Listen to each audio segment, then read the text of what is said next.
ಅವರು ನಮ್ಮ ರಕ್ತವನ್ನು ಹಂಚಿಕೊಂಡು ಹುಟ್ಟಿದ್ದ ನಮ್ಮ ಸ್ವಂತ ಸಹೋದರರು. ಅವರು ನಮ್ಮ ಅಸ್ತಿತ್ವಕ್ಕೆ ಜೀವಂತ ಸಾಕ್ಷಿಗಳು. ಆದ್ರೆ ಅವರೆಲ್ಲ ಎಲ್ಲಿದ್ದಾರೆ, ಹೇಗೆ ಬದುಕ್ತಿದ್ದಾರೆ ಅಂತ ನಮ್ಮಲ್ಲಿ ಎಷ್ಟು ಜನರಿಗೆ ಗೊತ್ತಿದೆ? ನಾವು ಪೂಜಿಸುವ ದೇವರುಗಳನ್ನೇ ಪೂಜಿಸುತ್ತಾ, ನಾವು ಪಾಲಿಸುವ ಸಂಸ್ಕೃತಿಯನ್ನೇ ಪಾಲಿಸುತ್ತಾ ಸಾವಿರಾರು ಮೈಲಿಗಳ ದೂರದಲ್ಲಿ ನಮ್ಮ ಸನಾತನ ಧರ್ಮದ ಧ್ವಜವನ್ನು ಹಾರಿಸುತ್ತಿರುವ ಒಂದು ಜನಾಂಗವಿದೆ ಅಂತ ನೀವು ಯಾವತ್ತಾದ್ರೂ ಊಹಿಸಿದ್ದೀರಾ? ಇವರ ನಿಜವಾದ ಕಥೆಯನ್ನು ಕೇಳಿದ್ರೆ ಮಾತ್ರ ಮನಸ್ಸಿಗೆ ನೋವಾಗದಂತೂ ಪಕ್ಕ. ನೂರಾರು ವರ್ಷಗಳಿಂದ ಅವರನ್ನು ದೆವ್ವಗಳನ್ನು ಪೂಜಿಸುವ ಸೈತಾನರು ಅಂತ ಬ್ರಾಂಡ್ ಹಾಕಿ ಅವರನ್ನು ಭೂಮಿಯಿಂದಲೇ ಅವರ ಅಸ್ತಿತ್ವವನ್ನು ಸಂಪೂರ್ಣವಾಗಿ ನಾಶ ಮಾಡಲು ಹಲವಾರು ಪ್ರಯತ್ನಗಳು ನಡೆದಿವೆ. ಹಾಗೆ ಅವರು ಅನುಭವಿಸುತ್ತಿರುವ ನರಕ ಯಾತನೆಯನ್ನು ಬಾಯಿಂದ ವಿವರಿಸಲು ಸಾಧ್ಯವಿಲ್ಲ. ಈಗ ಸಾವು ಬದುಕಿನ ನಡುವೆ ಒದ್ದಾಡುತ್ತಿರುವ ಆ ಜನಾಂಗವು ಎಷ್ಟೋ ಆಸೆ ಭರವಸೆಯಿಂದ ನಮ್ಮ ದೇಶದ ಕಡೆ ನೋಡ್ತಾ ದಿಲ್ಲಿಯ ಬಾಗಿಲನ್ನು ತಟ್ತಿದೆ. ಅಷ್ಟಕ್ಕೂ ಆ ಜನಾಂಗದವರು ಯಾರೆಂದ್ರೆ ಅವರೇ ಯಜಿದಿಗಳು. ಇವರ ಭೂಮಿಗಳನ್ನೆಲ್ಲ ಕಿತ್ತುಕೊಂಡರು, ಕಣ್ಣೆದುರಿಗೆ ಅವರ ಮಕ್ಕಳನ್ನೆಲ್ಲ ಕೊಂದು ಹಾಕಿದರು. ಹಾಗೆ ಅವರ ಹೆಣ್ಣು ಮಕ್ಕಳ ಮಾನ ಪ್ರಾಣಗಳೊಂದಿಗೆ ಆಟವಾಡಿದರು. ಆದರೂ ಕೂಡ ಅವರು ತಮ್ಮ ಧರ್ಮವನ್ನು, ತಮ್ಮ ದೇವರನ್ನು ಮಾತ್ರ ಬಿಟ್ಟುಕೊಡಲಿಲ್ಲ. ಇರಾಕ್ನ ಪರ್ವತಗಳಲ್ಲಿ ಆರಂಭವಾದ ಇವರ ಕತೆ ನಮ್ಮ ಭಾರತದ ಹೃದಯವನ್ನು ಏಕೆ ತಟ್ಟಿತು? ಅವರಿಗೂ ನಮಗೂ ಇರುವ ಸಂಬಂಧವೇನು? ಇಂದು ನೀವು ತಿಳಿದುಕೊಳ್ತಿರೋದು ಕೇವಲ ಒಂದು ಡಾಕ್ಯುಮೆಂಟರಿ ಅಲ್ಲ, ನಮ್ಮ ಇತಿಹಾಸವನ್ನು ನಾವು ಮರೆತು ಹೋಗಿರುವ ಒಂದು ಪುಟ, ಅಳಿವಿನಂಚಿನಲ್ಲಿರುವ ಒಂದು ನಾಗರಿಕತೆಯ ಕಣ್ಣೀರಿನ ಗಾಥೆ. ಈ ಸತ್ಯ ತಿಳಿದ ನಂತರ ಇದು ಕೇವಲ ಅವರ ಹೋರಾಟ ಮಾತ್ರವಲ್ಲ, ನಮ್ಮ ಸನಾತನ ಧರ್ಮದ ಅಸ್ತಿತ್ವವನ್ನು ಕಾಪಾಡಿಕೊಳ್ಳಲು ನಡೆಯುತ್ತಿರುವ ಒಂದು ಕೊನೆಯ ಯುದ್ಧ ಅಂತ ನಿಮಗೇನೆ ಅರ್ಥವಾಗುತ್ತೆ. ಈ ವಿಡಿಯೋ ನೋಡೋಕ್ಕೂ ಮುಂಚೆ ನಮ್ದೊಂದು ಚಿಕ್ಕ ರಿಕ್ವೆಸ್ಟ್, ನೀವಿನ್ನು ನಮ್ಮ ಚಾನಲ್ಗೆ ಸಬ್ಸ್ಕ್ರೈಬ್ ಆಗಿಲ್ಲ ಅಂದ್ರೆ ತಕ್ಷಣ ಸಬ್ಸ್ಕ್ರೈಬ್ ಮಾಡ್ಕೊಳ್ಳಿ. ಹಾಗೆ ಕಮೆಂಟ್ ಸೆಕ್ಷನ್ ನಲ್ಲಿ ನಿಮಗೆ ಇಷ್ಟವಾದ ನಾಗರಿಕತೆ ಯಾವುದೆಂದು ಕಮೆಂಟ್ ಮಾಡಿ. ಈ ಯಜಿದಿಗಳ ಬಗ್ಗೆ ಬಹುಶಃ ನೀವು ಇದೇ ಮೊದಲ ಬಾರಿಗೆ ಕೇಳ್ತಿರ್ಬೋದು, ಏಕೆಂದ್ರೆ ಶತಮಾನಗಳಿಂದ ಅವರ ಧ್ವನಿಯನ್ನು ಹತ್ತಿಕ್ಕಲಾಗಿದೆ. ಒಟ್ಟೋಮನ್ ಸಾಮ್ರಾಜ್ಯವು ಅವರನ್ನು ನಾಶಪಡಿಸಲು 72 ಬಾರಿ ದಾಳಿ ಮಾಡಿತ್ತು. ಆನಂತರ ಬಂದ ಐಸಿಸ್ ನಂತಹ ಭಯೋತ್ಪಾದಕ ಸಂಘಟನೆಗಳು ಅವರನ್ನು ಸಂಪೂರ್ಣವಾಗಿ ನಾಶ ಮಾಡಲು ಪ್ರಯತ್ನಿಸಿವೆ. ಆದ್ರೆ ಯಜಿದಿಗಳು ಮಾತ್ರ ತಮ್ಮ ಸಂಸ್ಕೃತಿಯನ್ನು ಬಿಟ್ಟುಕೊಡಲಿಲ್ಲ. ಪ್ರಾಣ ಹೋದ್ರೂ ಪರವಾಗಿಲ್ಲ, ಆದ್ರೆ ಸ್ವಾಭಿಮಾನವನ್ನು ಬಿಟ್ಟುಕೊಡಲ್ಲ ಅಂತ ತಮ್ಮ ಧರ್ಮವನ್ನು ಬದಲಾಯಿಸಿಕೊಳ್ಳಲು ಒಪ್ಪಲಿಲ್ಲ. ಇವರು ಹೆಚ್ಚಾಗಿ ನಾರ್ತ್ ಇರಾಕ್ ಸಿಂಜಾರ್ ಪರ್ವತಗಳ ಸುತ್ತಮುತ್ತಲಿನ ಪ್ರದೇಶಗಳಲ್ಲಿ ವಾಸಿಸುತ್ತಾರೆ. ಅಲ್ಲದೆ ಸಿರಿಯಾ, ಟರ್ಕಿ, ಜರ್ಮನಿ, ಆರ್ಮೇನಿಯಂತಹ ಕೆಲವು ಪ್ರದೇಶಗಳಲ್ಲಿ ಕೂಡ ನೆಲೆಸಿದ್ದಾರೆ. ಇತಿಹಾಸಕಾರರು ಮತ್ತು ಪುರಾತತ್ವ ಶಾಸ್ತ್ರಜ್ಞರು ಯಜಿದಿಗಳು ಭಾರತದ ಪ್ರಾಚೀನ ಹಿಂದೂಗಳೊಂದಿಗೆ ಸಂಬಂಧವಿರುವ ಒಂದು ಕುಲವೆಂದು ನಂಬಿದ್ದಾರೆ. ಹಾಗೆ ಅವರು ಸಾವಿರಾರು ವರ್ಷಗಳ ಹಿಂದೆ ದಕ್ಷಿಣ ಭಾರತದ ತಮಿಳುನಾಡಿನಿಂದ ಮಿಡಲ್ ಈಸ್ಟ್ಗೆ ವಲಸೆ ಹೋಗಿದ್ದಾರೆ ಅಂತ ಹೇಳ್ತಾರೆ. ಇಲ್ಲಿ ಯಜಿದಿ ಎಂಬ ಪದದ ಅರ್ಥವೂ ಕೂಡ ಅದನ್ನೇ ಸೂಚಿಸುತ್ತೆ. ಯಾ ಅಂದರೆ ದೇವರು, ಸಿದ್ಧಿ ಅಂದರೆ ಪರಿಪೂರ್ಣತೆ.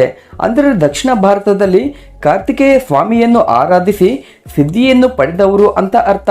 ಇಂದು ಇರಾನ್, ಇರಾಕ್, ಪಾಕಿಸ್ತಾನದಂತಹ ದೇಶಗಳು ಒಪ್ಪಿಕೊಳ್ಳದಿದ್ರು ಯಜಿದಿಗಳು ಮಾತ್ರ ತಮ್ಮನ್ನು ತಾವು ಹಿಂದೂಗಳ ಬ್ರದರ್ಸ್ಗಳ ರೀತಿ ಫೀಲ್ ಆಗ್ತಾರೆ.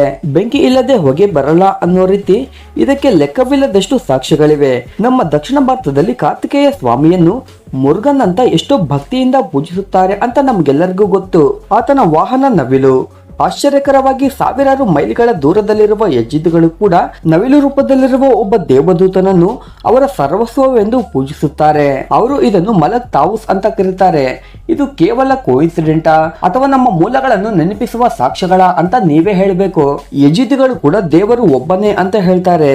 ಆದ್ರೆ ಆ ದೇವರು ಈ ಜಗತ್ತನ್ನು ನೇರವಾಗಿ ಆಳುವುದಿಲ್ಲ, 7 ಜನ ದೇವದೂತರ ಮೂಲಕ ಆಳ್ತಾನೆ ಅಂತ ನಂಬುತ್ತಾರೆ. ಈ 7 ಜನ ದೇವದೂತರಿಗೆ ಮುಖ್ಯಸ್ಥನಾಗಿರುವುದು ಮಲಕ್ ತಾವೂಸ್. ಹಿಂದೂಗಳಂತೆ ಯಜಿದಿಗಳು ಕೂಡ ಪುನರ್ಜನ್ಮವನ್ನು ತುಂಬಾ ದೃಢವಾಗಿ ನಂಬ್ತಾರೆ. ಆತ್ಮವು ಒಂದು ದೇಹವನ್ನು ಬಿಟ್ಟು ಮತ್ತೊಂದು ದೇಹಕ್ಕೆ ಹೋಗುತ್ತೆ ಅಂತ, ಈ ಜನ್ಮ ಚಕ್ರದಿಂದ ಹೊರಬಂದ್ರೆ ಮಾತ್ರ ಮೋಕ್ಷ ಸಿಗುತ್ತೆ ಅನ್ನೋದು ಅವರ ನಂಬಿಕೆ. ನಮ್ಮ ಹಿಂದೂ ಧರ್ಮದಂತೆ ಯಜಿದಿಗಳಲ್ಲಿ ಕೂಡ ಒಂದು ರೀತಿಯ ಜಾತಿ ವ್ಯವಸ್ಥೆ ಇದೆ. ಅವರು 3 ಪ್ರಮುಖ ಗುಂಪುಗಳಾಗಿ ವಿಂಗಡಿಸಲ್ಪಟ್ಟಿದ್ದಾರೆ. ಶೇಖ್ಗಳು ಅಂದ್ರೆ ಮತದ ದೊಡ್ಡವರು, ಪೀರ್ಗಳು ಅಂದ್ರೆ ಪುರೋಹಿತರು ಮತ್ತು ಮುರಿದ್ಗಳು ಅಂದ್ರೆ ಸಾಮಾನ್ಯ ಜನರು. ಈ ಗುಂಪುಗಳ ನಡುವೆ ಮದುವೆಗಳು ಕೂಡ ನಡೆಯುವುದಿಲ್ಲ. ಆದ್ದರಿಂದ ಅವರ ಧರ್ಮದಲ್ಲಿ ಮತಾಂತರ ಕಲ್ಪನೆಯೇ ಇಲ್ಲ. ಯಜಿದಿಯಾಗಿ ಹುಟ್ಟಿದ್ರೆ ಮಾತ್ರ ಯಜಿದಿ ಆಗ್ತಾರೆ ಹೊರತು ಬೇರೆ ಧರ್ಮದಿಂದ ಬಂದು ಯಜಿದಿಯಾಗಲು ಸಾಧ್ಯವಿಲ್ಲ ಅಂತ ಅವರೆಲ್ಲ ನಂಬಿದ್ದಾರೆ. ಅವರಿಗೆ ಅತ್ಯಂತ ಪವಿತ್ರವಾದ ಪುಣ್ಯಕ್ಷೇತ್ರವೆಂದ್ರೆ ಇರಾಕ್ನ ಲಾಲಿಶ್ನಲ್ಲಿರುವ ದೇವಾಲಯ.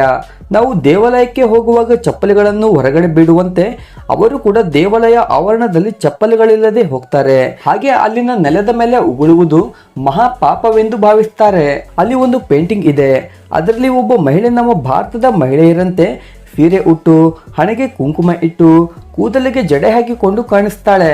ಆಕೆಯನ್ನು ನೋಡ್ತಿದ್ರೆ ಕಾರ್ತಿಕೇಯ ಸ್ವಾಮಿಯನ್ನು ಪೂಜಿಸುತ್ತಿರೋದು ತುಂಬಾ ಸ್ಪಷ್ಟವಾಗಿ ಕಾಣುತ್ತೆ. ಹಿಂದೂಗಳಂತೆ ಯಜಿದಿಗಳು ಕೂಡ ಪ್ರಕೃತಿಯನ್ನು ಹಾಗೆ ಸೂರ್ಯ, ಚಂದ್ರ, ನೀರು, ಬೆಂಕಿ, ಭೂಮಿ ಅಂದ್ರೆ ಪಂಚಭೂತಗಳನ್ನು ದೈವಿಕವಾಗಿ ಪೂಜಿಸ್ತಾರೆ. ಅವರು ಪ್ರತಿದಿನ ಸೂರ್ಯನ ಕಡೆಗೆ ತಿರುಗಿ ಪ್ರಾರ್ಥನೆ ಮಾಡ್ತಾರೆ. ನಮ್ಮ ಹಿಂದೂ ಧರ್ಮದಲ್ಲಿ ನಾಗದೇವತೆಗಳನ್ನು ಪೂಜಿಸೋ ರೀತಿ ಅವರ ಲಾಲೇಶ್ ದೇವಾಲಯದಲ್ಲೂ ಕೂಡ ಒಂದು ಕಪ್ಪು ಹಾವಿನ ಚಿಹ್ನೆ ಇದೆ. ಆದ್ರೆ ಇಷ್ಟೊಂದು ಒಳ್ಳೆಯ ಸಂಸ್ಕೃತಿ ಸನಾತನವನ್ನು ಹೊಂದಿರುವ ಜನರನ್ನು ದೆವ್ವಗಳನ್ನು ಪೂಜಿಸುವ ಜನರಂತ ಏಕೆ ಕರೀತಾರೆ? ಇಲ್ಲಿಯೇ ಇದೆ ನಿಜವಾದ ಟ್ವಿಸ್ಟ್. ಕಿವುಡನ ಮುಂದೆ ಶಂಖ ಊದಿದಂತೆ ಅವರು ಹೇಳ್ತಿರೋದೊಂದು, ಆದ್ರೆ ಹೊರಗಿನ ಪ್ರಪಂಚ ಅರ್ಥ ಮಾಡಿಕೊಂಡಿದ್ದು ಮತ್ತೊಂದು. ಯಜಿದಿಗಳು ಪೂಜಿಸುವ ಪ್ರಮುಖ ದೇವದೂತ ಮಲಕ್ ತಾವೂಸ್. ಅವರ ಕಥೆಯ ಪ್ರಕಾರ ದೇವರು ಮನುಷ್ಯನನ್ನು ಸೃಷ್ಟಿಸಿ ಎಲ್ಲ ದೇವದೂತರಿಗೆ ಆ ಮನುಷ್ಯನಿಗೆ ನಮಸ್ಕರಿಸಿ ಅಂತ ಆದೇಶಿಸುತ್ತಾನೆ. ಆಗ ಎಲ್ಲರೂ ನಮಸ್ಕರಿಸ್ತಾರೆ. ಆದ್ರೆ ಮಲಕ್ ತಾವೂಸ್ ಮಾತ್ರ ನಾನು ನಿನ್ನ ಬೆಂಕಿಯಿಂದ ಜನಿಸಿದವನು, ಮಣ್ಣಿನಿಂದ ಮಾಡಿದ ಈ ಮನುಷ್ಯನಿಗೆ ನಾನು ನಮಸ್ಕರಿಸುವುದಿಲ್ಲ ಅಂತ ಉತ್ತರಿಸ್ತಾನೆ. ಇದರಿಂದ ದೇವರು ಕೋಪಗೊಂಡು ಅವನನ್ನು ಸ್ವರ್ಗದಿಂದ ಬಹಿಷ್ಕರಿಸ್ತಾನೆ. ಆದ್ರೆ ಸಾವಿರಾರು ವರ್ಷಗಳ ಕಾಲ ತನ್ನ ತಪ್ಪನ್ನು ಅರಿತು ಮಲಕ್ ತಾವೂಸ್ ಪಶ್ಚಾತ್ತಾಪದಿಂದ ಕಣ್ಣೀರಿಡ್ತಾನೆ. ಆ ಕಣ್ಣೀರಿನಿಂದ ನರಕದ ಬೆಂಕಿಯನ್ನು ತಣ್ಣಗೆ ಮಾಡಿ ದೇವರ ಕ್ಷಮೆಯನ್ನು ಪಡೆದು ಮತ್ತೆ ದೇವದೂತರಿಗೆ ಮುಖ್ಯಸ್ಥನಾಗ್ತಾನೆ ಅಂತ ಅಲ್ಲಿನ ಜನರ ನಂಬಿಕೆ. ಆದ್ರೆ ಇಸ್ಲಾಂ ಮತ್ತು ಕ್ರಿಶ್ಚಿಯನ್ ಧರ್ಮ ಗ್ರಂಥಗಳಲ್ಲಿ ದೇವರ ಆದೇಶವನ್ನು ಧಿಕ್ಕರಿಸಿದ ದೇವದೂತನನ್ನು ಶೈತಾನ್ ಅಥವಾ ಸೇಟನ್, ದೆವ್ವ ಅಂತ ಕರೀತಾರೆ.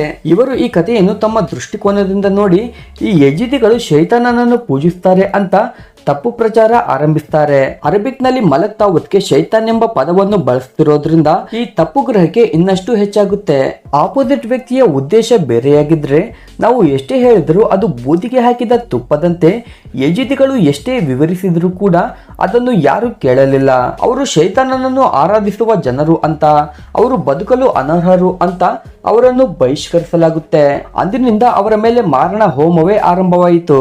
2014ರಲ್ಲಿ ಐಸಿಸ್ ಉಗ್ರರು ಸಿಂಜಾರ್ ಪರ್ವತಗಳನ್ನು ಆಕ್ರಮಿಸಿಕೊಂಡಾಗ ಈ ಯಜಿದಿಗಳ ಜೀವನ ನರಕವಾಯಿತು. ಇಸ್ಲಾಂಗೆ ಮತಾಂತರಗೊಳ್ಳಿ ಇಲ್ಲ ಸತ್ತು ಹೋಗಿ ಅಂತ ಅವರ ಮುಂದೆ 2 ಆಯ್ಕೆಗಳನ್ನು ಇಡಲಾಯಿತು.